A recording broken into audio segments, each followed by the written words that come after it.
My body was finally healing, but the biggest scar was about to be made by my own children. I took a deep breath, the warm San Diego air filling my lungs, a stark contrast to the sterile hospital scent I had been breathing for the past 2 weeks. I gripped the worn leather steering wheel, the sun glinting off the hood of my old sedan. I had won. The surgery to remove the cancer in my thyroid had been a complete success. The doctors said I was in the clear. I was ready to go home and get back to my life, to my garden, to my piano. As I turned onto my quiet street, I noticed something was wrong.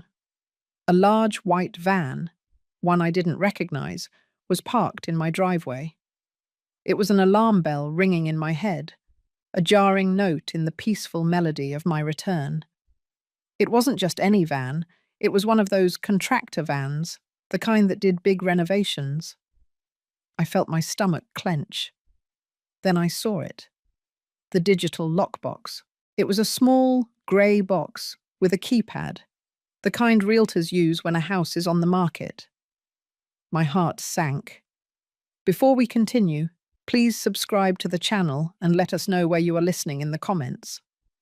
I pulled up to the curb, the engine still running. I saw movement inside my house, a man and a woman. It wasn't just a plumber or an electrician.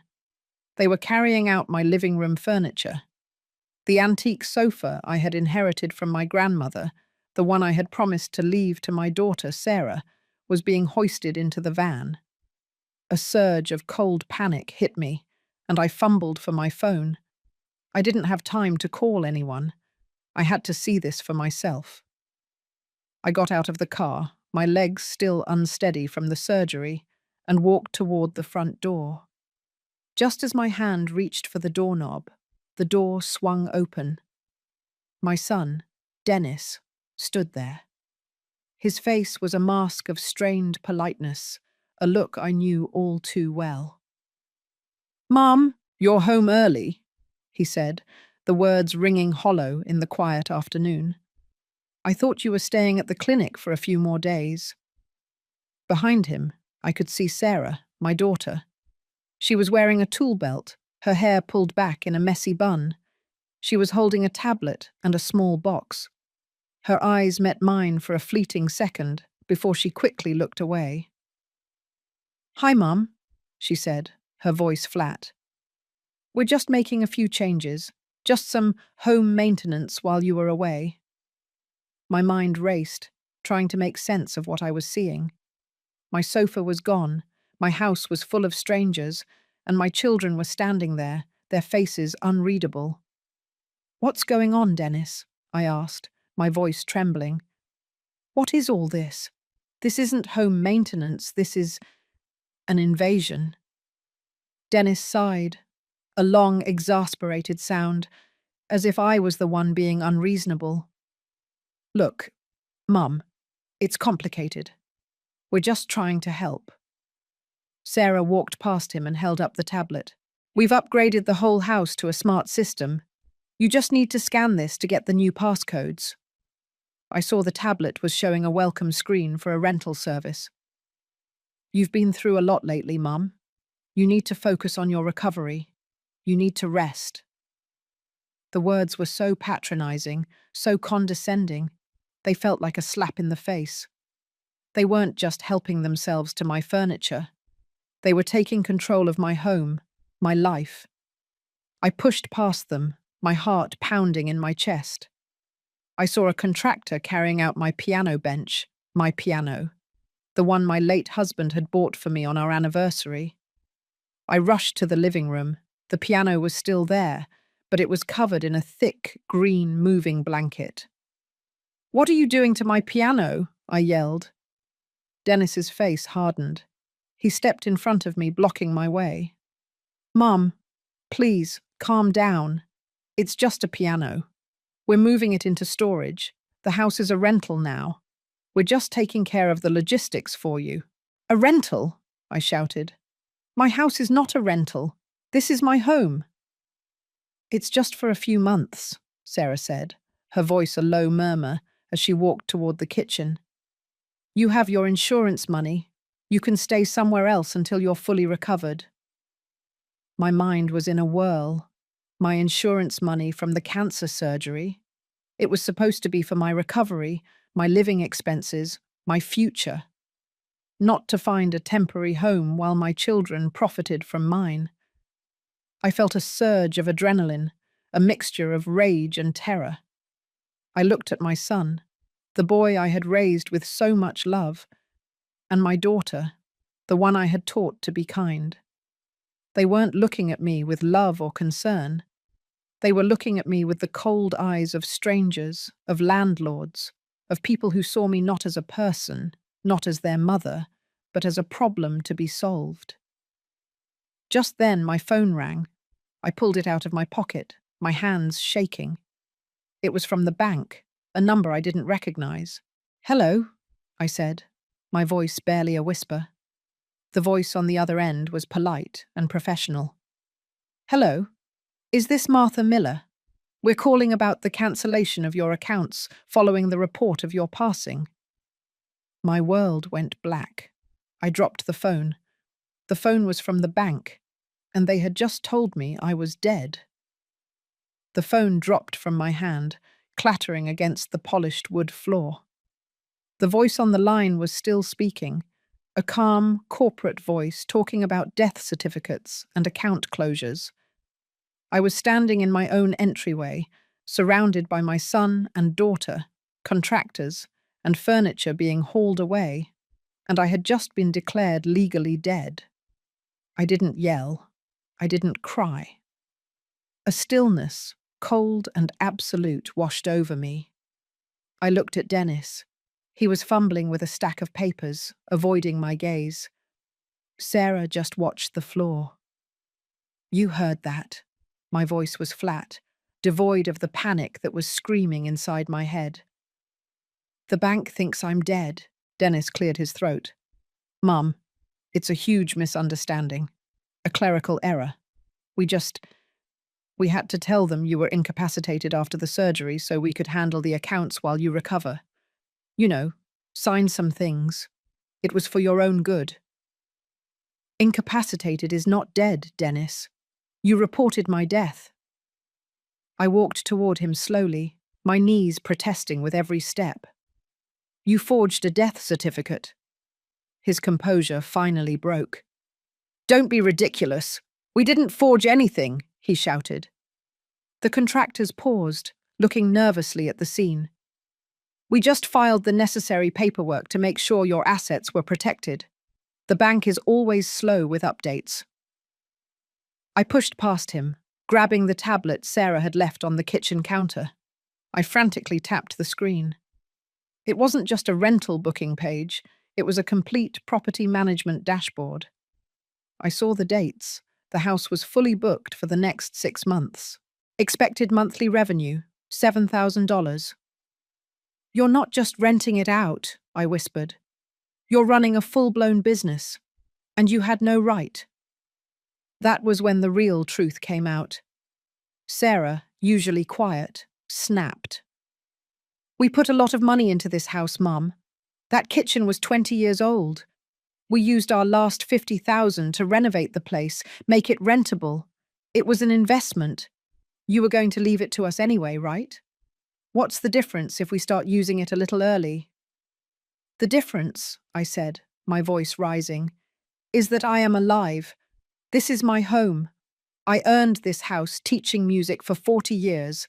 Not $1 of this is yours while I'm breathing." Dennis stepped in, taking the tablet from my hand. His face was cold, the face of a stranger. "You are unstable, Mom. The hospital confirmed your advanced age and frail state. We have a temporary conservatorship order." He pulled a document from his pocket. It was a printed court order. I couldn't believe it. He was attempting to declare me legally incompetent to manage my own affairs. "The doctor said I was in remission. I am perfectly lucid," I pleaded, staring at the document. "The papers say otherwise," he countered, pointing toward the door. "You need to leave, Martha. You are trespassing on property under temporary management." The sting of being called a trespasser in my own home was worse than the pain of the surgery. I refused to move. I stood my ground, right in the middle of my foyer. Dennis then did something I will never forget. He didn't push me. He looked at one of the contractors, a large man with a thick beard, and simply nodded. The contractor didn't touch me. He just walked toward me with a chilling look of professional obligation. He didn't speak a word, but the message was clear. It was a silent, physical threat. I saw the raw power in his stance, and my post-operative body knew it couldn't fight. I backed away, stumbling on the newly placed throw rug. I realized the horror wasn't just about money. They wanted me gone. They wanted me erased. They had essentially tried to kill me legally to claim their inheritance early. I retreated, not out of fear, but out of absolute strategic necessity. I grabbed the keys to my car, leaving my suitcase, my purse, everything. I drove a few blocks away, parked on the side of the road, and finally let the tears fall. I was homeless, legally dead, and betrayed by my children, all within the span of 1 hour. The first thing I did after composing myself was call Mr. Wallace, my late husband's retired attorney. I knew I couldn't fight this alone. I needed a plan, a smart, devastating plan. The cold terror of the bank's call had worn off, replaced by a searing, focused clarity. They thought I was dead. They had told the world I was gone. The shock wasn't just in the betrayal, it was in the absolute chilling finality of their actions. This wasn't just about money or a rental scheme. This was an attempt to erase my legal existence. I finally pulled into the parking lot of a small coffee shop about 10 miles from my neighborhood. The car, my sanctuary, smelled faintly of hospital antiseptic, a memory of the life I had just fought to keep. I needed to act fast, before Dennis and Sarah could finalize whatever documents were necessary to fully cash in on my demise. My late husband's lawyer, Mr. Wallace, had retired 5 years ago, moving north to Mendocino. But I still had the number for his former office assistant, Clara. She was sharp, detail-oriented, and hated injustice. I called her cell immediately. "Clara, it's Martha Miller. Listen to me. I need you to be very calm. I know you're not practicing, but I don't have time for a full consultation." I told her everything in a hurried, frantic stream. The locks, the contractors, the rental dashboard, the bank's call. There was silence on the other end, then a sharp intake of breath. "Martha, that is beyond criminal. That is a case for the FBI, not a civil attorney." She sounded both horrified and energized. "Give me an hour. I'll call Mr. Wallace. He still has his license. And I'm going to pull some initial public records for you." That hour felt like 10. I ordered a coffee I didn't drink and stared out the window, watching the normal world pass by, people laughing, going about their day, a world that thought I no longer existed. When Clara called back, her voice was low and tight.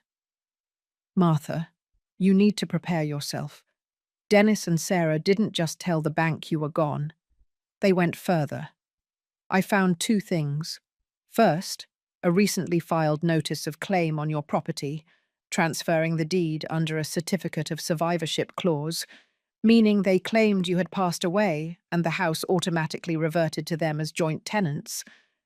And second," her voice broke a little, "they filed a death certificate with the county records office 2 days after you entered the hospital."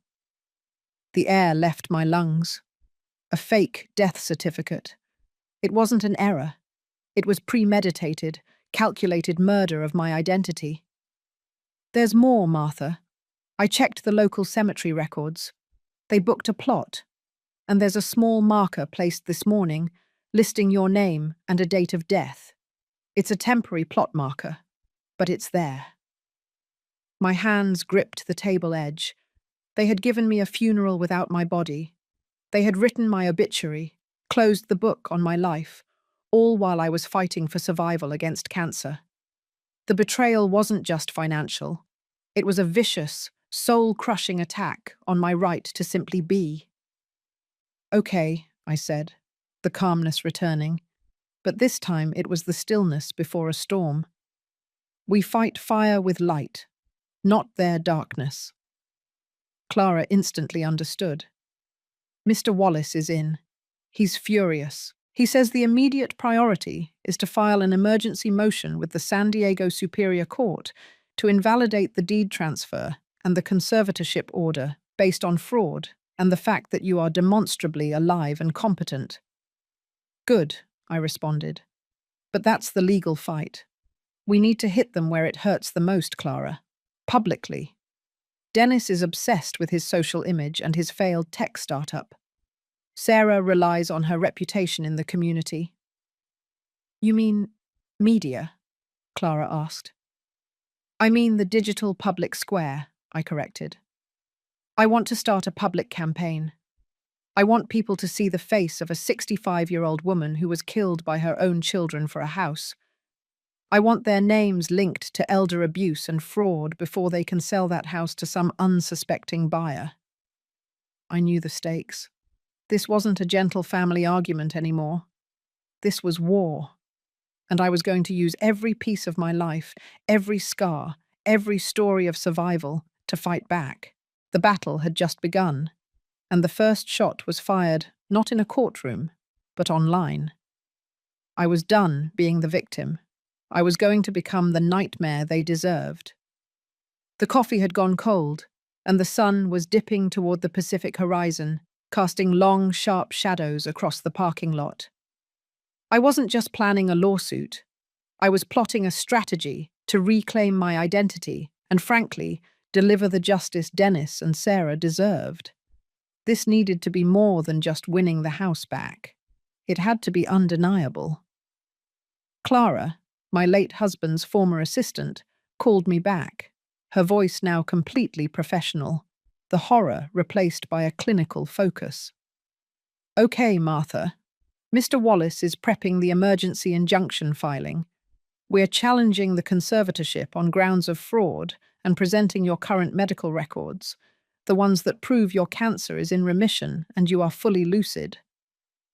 "Good," I confirmed. "But what about the deed transfer and the fake death certificate?" "That's where it gets complicated," she admitted.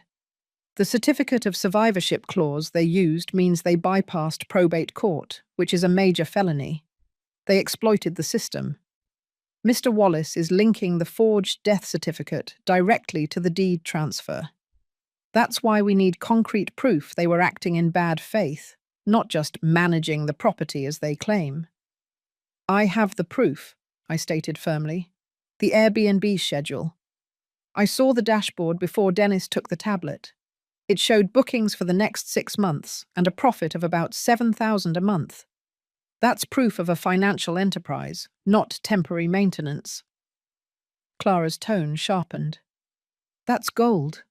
But we need a copy. They've locked you out. Can you get back in?" I thought about the digital lockbox, the keypad, and the cold efficiency of the contractor who had silently ushered me out. "No. Not physically, but they installed a brand new smart home system. Dennis is a programmer. I taught him everything he knows about code and about music." "Music is code, Clara. It's sequence and pattern. I might be 65, but I'm not digitally illiterate." My plan began to form, a complex counterattack worthy of a Bach fugue. I drove to the nearest electronics store and purchased a basic laptop, a long Ethernet cable, and a simple network monitoring tool. I knew the default SSID and password for the Wi-Fi in my house. Dennis hadn't been smart enough to change the initial setup he installed 3 years ago. That night, under the cover of darkness, I parked my car 2 houses down. I crept through the bushes to the side of my house, where the cable line entered. I found the outdoor utility box, easily accessible, and with the precision of a thief, I temporarily spliced in my own network line. I was now on my own network, the one my children thought they owned. Using the laptop, I was able to access the router log. Dennis had changed the internal access code, but the router still faithfully kept a record of every device that connected. I searched the logs until I found the device labeled Dennis iPhone Pro. And there, I found it. The history of recent logins to the property management website. With a sinking heart, I looked at the financial records. Dennis wasn't just managing Airbnb rentals. He had taken out a high-interest predatory loan of $150,000 just 3 months prior, listing my house as a primary future asset for repayment. This confirmed the urgency of their actions and the depth of their desperation. The original Airbnb revenues were a drop in the bucket compared to the loan payment looming over their heads. They needed to finalize the sale and make a significant profit before the loan went into default. The second piece of proof was just as vital. I located the system logs for the security cameras. I downloaded the footage from that afternoon, the moment Dennis ordered the contractor to physically intimidate me out of my own home. This was not just fraud, this was elder abuse and unlawful coercion. I gathered the screenshots, the $150,000 loan document, the Airbnb calendar and revenue forecasts, and the camera footage. I sent everything to Clara via a secure encrypted link. The legal case was now rock solid. But I wasn't done with the revenge. The socialization of the revenge was the next phase, and that required a performance. Clara, call the major local news stations, KUSI and Fox 5, I instructed her over the phone, parked once again in a safe, anonymous location. Tell them Martha Miller, the woman who was declared dead by her own children, has a story to tell. Not just about fraud, but about a system that allows this to happen to elderly women. Tell them I will speak tomorrow morning at the gates of the county records office where they filed my fake death certificate. I looked at the little laptop screen, glowing in the darkness of my car. They had killed me on paper. Now, I was going to use that paper to bring them down. I had all the evidence I needed to reclaim my life, and their public humiliation was going to be the chorus of my comeback. The morning after my desperate network hack, I met Clara and Mr. Wallace, the retired attorney who had graciously agreed to help, at a discreet office near the courthouse. Mr. Wallace was a man in his late 70s, impeccably dressed, with a sharp, no-nonsense look in his eye. When he saw the printouts of the financial documents, the camera footage stills, and the fabricated death certificate, his reaction was icy silence, not shock. Martha, this is not just civil fraud, Mr. Wallace stated, adjusting his glasses. This is felony grand theft, wire fraud, and identity theft. They declared you deceased to legally steal your property, and then leveraged that stolen asset for a high-interest loan. They didn't just want the rent money. They were attempting a sophisticated financial maneuver to save Dennis's failed startup. The loan document proved everything. Dennis had signed a promissory note for $150,000, due in 6 months, using the future sale of the house as collateral. This explained their urgency, their panic, and their extreme measures.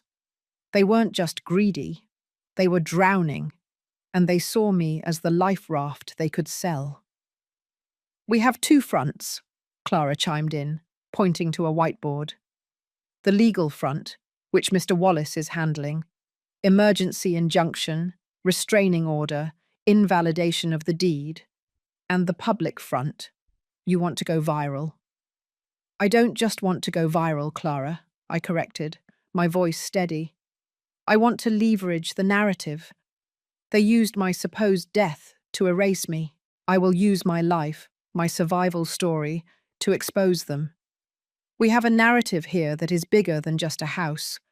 An elderly cancer survivor, a lifelong educator, nearly erased by her own blood in a sophisticated scam.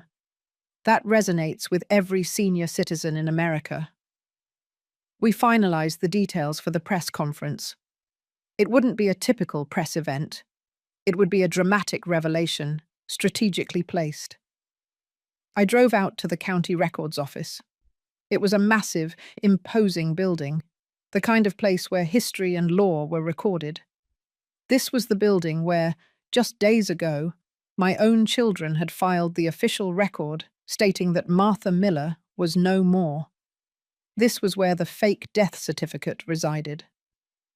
By 9:30 in the morning, a crowd had gathered.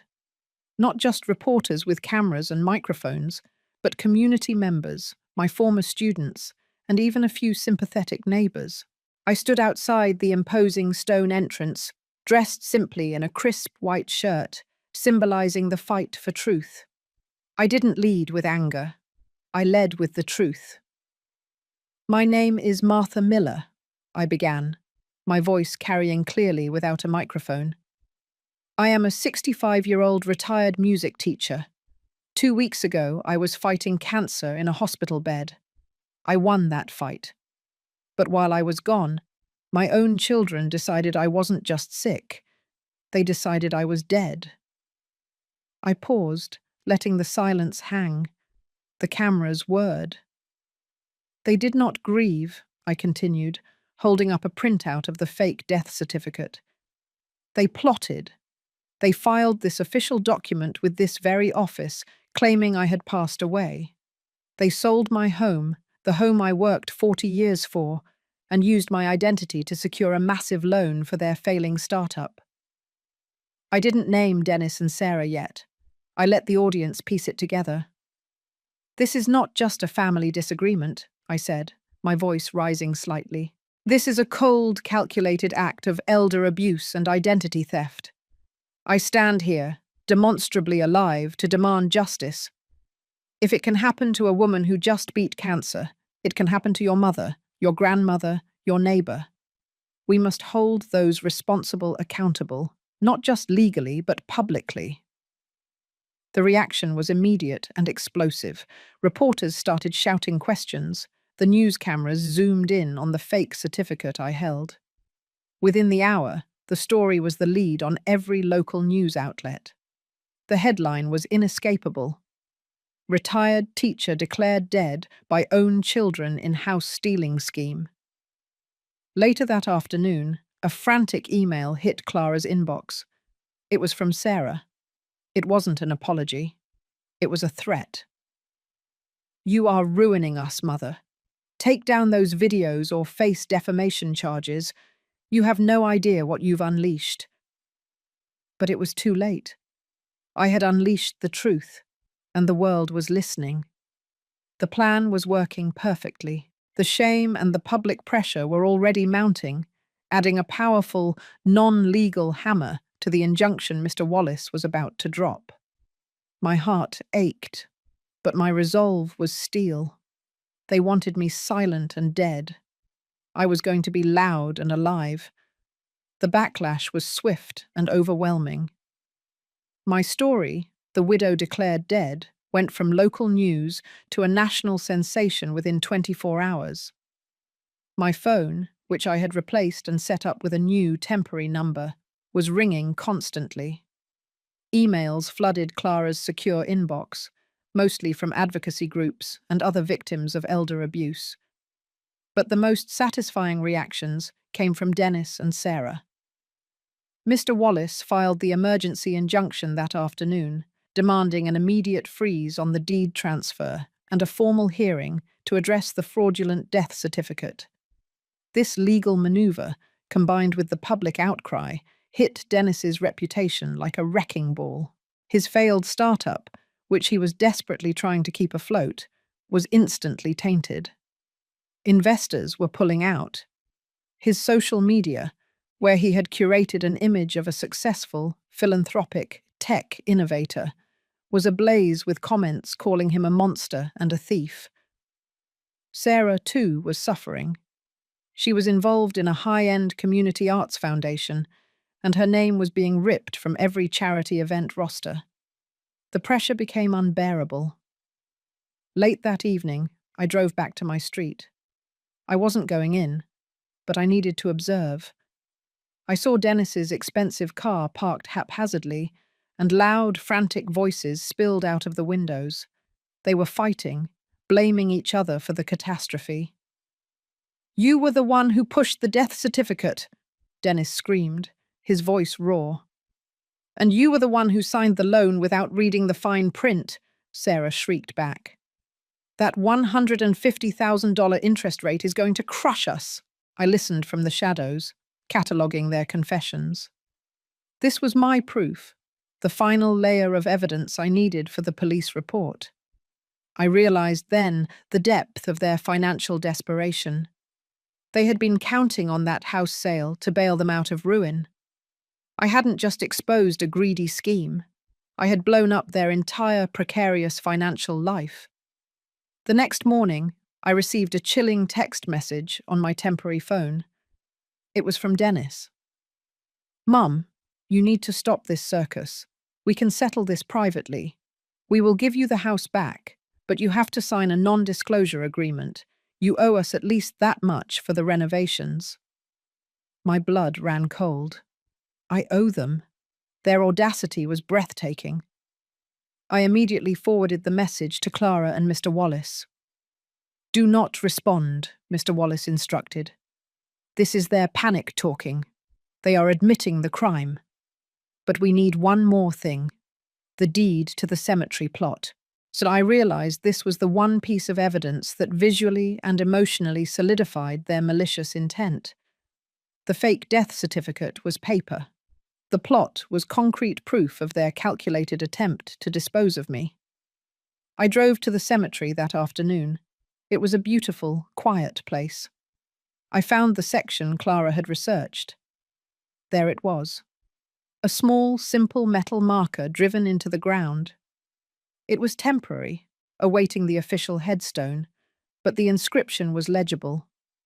Martha Miller, beloved mother and wife, 1958, 2023.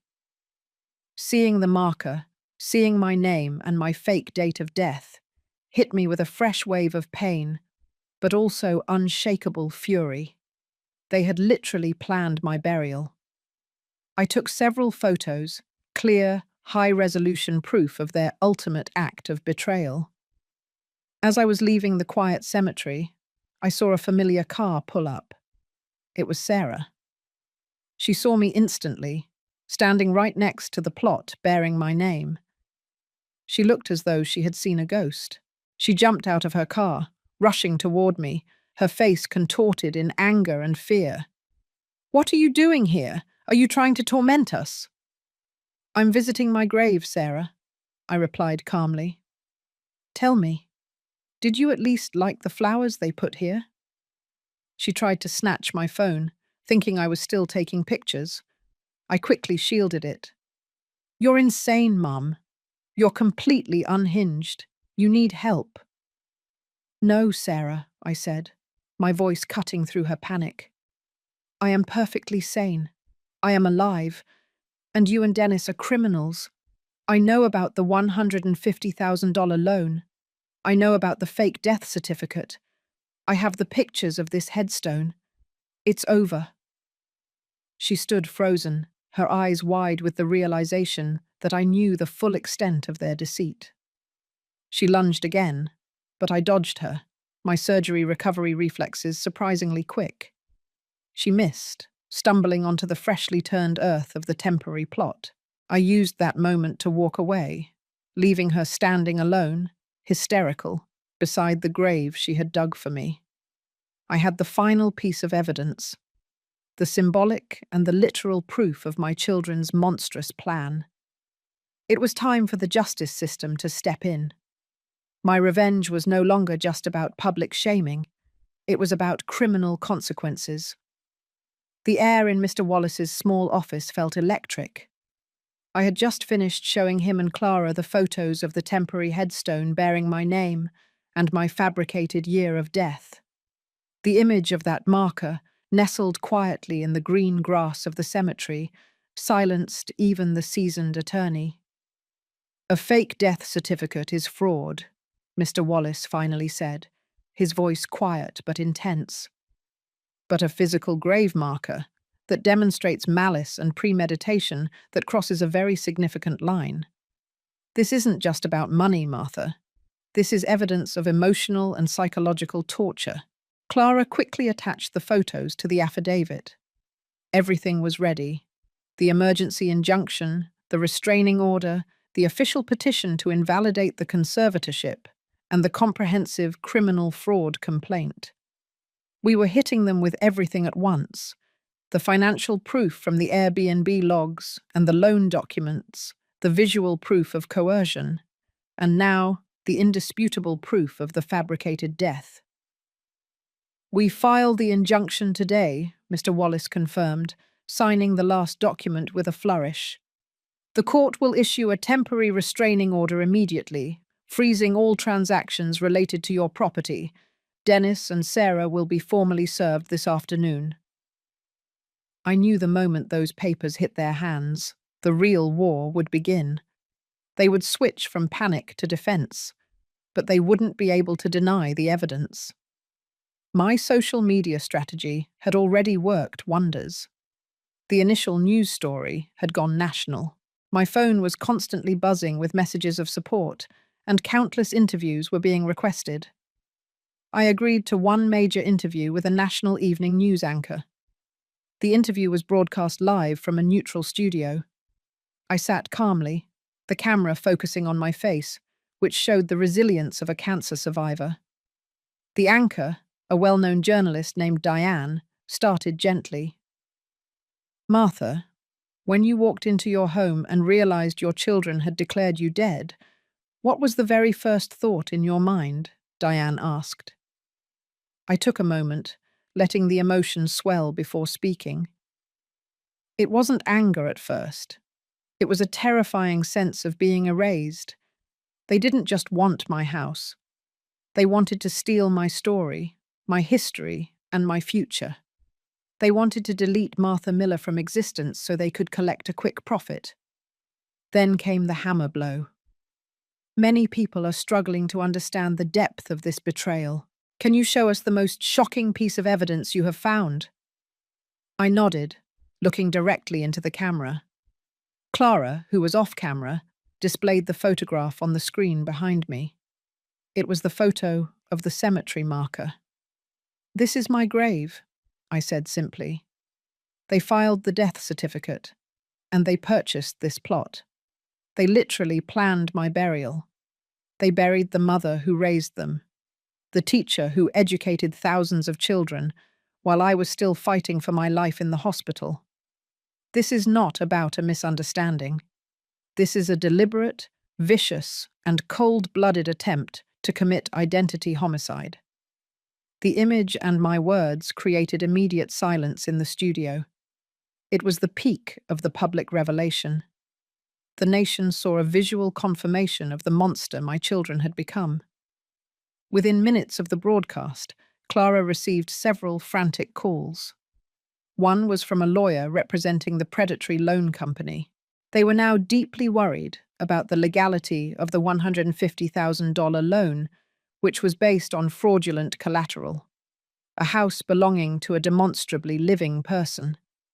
They wanted to distance themselves immediately. The second call was the most significant. It was from the prosecutor's office in San Diego County. The public pressure, combined with the irrefutable evidence Mr. Wallace had filed, was too much to ignore. They confirmed they were launching a full criminal investigation into Dennis and Sarah for felony identity theft, elder abuse, and fraud. This was the turning point. Until now, it had been a civil dispute. Now, my children faced jail time. I ended the day exhausted but satisfied. I knew my legal team was ready, and the court of public opinion was firmly on my side. I had turned their greatest lie, my death, into the most powerful weapon against them. I was alive, and I was coming for justice.